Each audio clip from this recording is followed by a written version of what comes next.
A jade buyer set his eyes on a piece of jade. The moment he held it, he knew this jade was valuable, but his face showed nothing. Instead, he frowned and said, "Boss, there's a black spot on this jade. That's a flaw. Pretty obvious." The jade's owner immediately lost confidence, and his tone softened. "Then, what price do you think you can offer?" The buyer sighed. "This will be hard to sell after I take it back.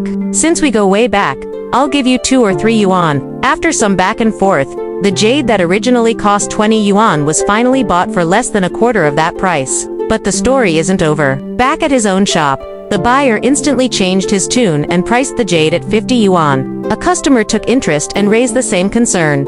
"Boss, why is there a black spot on this jade?" The buyer smiled and said, "A flaw. Look closely, that's called the finishing touch that brings the dragon to life. Have you ever seen 2 identical dot-eye jades?" The customer shook his head. "Exactly. Since it's one of a kind, that makes it a unique piece." In the end, this jade bought for just a few yuan was sold for more than 10 times the price. Insight: value often doesn't objectively exist. It is interpreted, packaged, and told through a story. The same is true in the stock market. The same piece of news, some call it a major negative, others say, bad news fully priced in, that's good news. What the market really fights over is not the news itself, but the power to interpret it. A wife was constantly troubled by her husband coming home late. She tried complaining, giving him the cold shoulder, lecturing him, none of it worked. Finally, she decided to solve the problem with a system. She announced solemnly, "From today on, if you come home after 11 p.m., the door will be locked." In the first week, the rule worked wonders. The husband kept an eye on the clock, ended his socializing early, and came home around 10 every night. The wife was secretly pleased. Systems really were more effective than nagging. But in the second week, one night the husband drank too much and got home close to midnight. The wife clenched her teeth and locked the door as promised. The husband knocked a few times, got no response, and simply walked away. From that day on, he stopped coming home at night altogether. The wife was completely baffled. The system was meant for his own good. How did it make things worse? Later, a wise person pointed it out to her. Your system only benefits you. It gives him no incentive at all. The person being managed feels only punishment, so of course he avoids it. The wife suddenly understood and immediately changed the rule. If you're not home by 11, I'll keep the door open and wait for you, and I won't go to sleep. The husband was shocked. From that day on, no matter how busy he was, he always found a way to get home before 11. Insight: a truly effective system doesn't rely on force. It lets people clearly see both the cost of not complying and the meaning of complying. The essence of a system is not controlling people, but aligning with human nature and pulling behavior through incentives. Once upon a time, there was a man who made his living as a thief. One day, his son seriously said to him, "Dad, I want to be a thief like you. Teach me." The thief looked at his son sharp-featured, lazy, and undisciplined.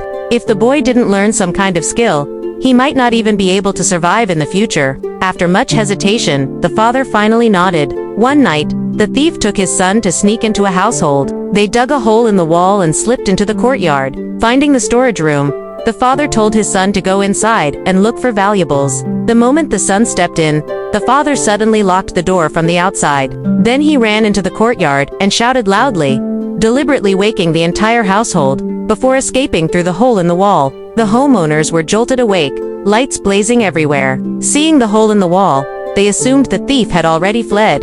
So they ordered a servant to take a candle and check the storage room for losses. Locked inside, the son trembled with fear, cursing his father 1,000 times in his heart. But no matter how angry he was, survival came first. When the door opened, he suddenly rushed out, blew out the candle in one breath, shoved the servant aside, and ran. The whole family chased after him in the darkness. While fleeing, he spotted a pond and immediately threw a large stone into the water. Hearing the splash, the pursuers thought the thief had jumped into the pond and all rushed over to check. Meanwhile, the boy quietly slipped back home. Just as he was about to confront his father, the thief asked first, "How did you get back?" After hearing the entire story, the father nodded and said, "My child, you've learned how to be a thief. A thief's real skill isn't in stealing, but in knowing how to escape in moments of crisis." Lesson: true ability is often not learned in safe environments, but is forced to grow when one is pushed to the brink. Cruel but real. In a fashion store, a manager accidentally burned a small hole in a high-end wool skirt. The skirt had been quite valuable, but now it was almost ruined. If it were repaired with traditional mending, it would only barely cover the flaw, neither attractive nor entirely honest to customers. Just as everyone was about to give up, the manager suddenly had an idea. Instead of fixing the hole, she deliberately cut several more small holes around the original one and carefully refined them, turning the flaw into what looked like a distinctive design. She then gave the skirt a name, Phoenix Tail Skirt. The result was unexpected. As soon as the Phoenix Tail Skirt hit the shelves, it sold out quickly. Customers praised its innovative design and avant-garde style, and the store gained widespread recognition as a result. Later, people realized that the invention of toeless socks followed the same logic. The heel of a sock is the part most likely to wear out. Once it breaks, the whole pair is often discarded. Instead of endlessly repairing the heel, designers simply removed it, creating an entirely new product category. Many business opportunities are not born from perfection, but from flaws, failures, and accidents that are redefined. While others try to hide problems, smart thinkers turn problems into selling points. An old man liked peace and quiet. He had a large courtyard at home, but every day after school, a group of children would run in, chasing and shouting, giving him a headache.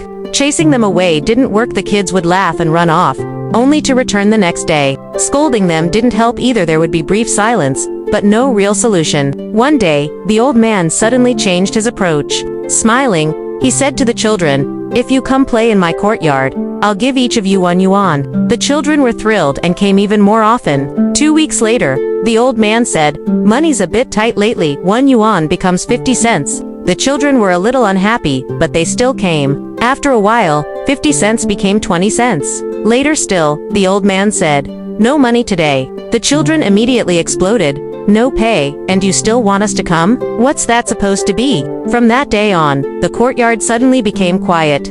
No children ever came again. Lesson: when something that originally comes from voluntary enjoyment is given a price tag, the motivation shifts from interest to transaction. Once the reward disappears, the behavior naturally stops. Many management problems are not about fixing the behavior itself, but about understanding and changing the motivation behind the behavior.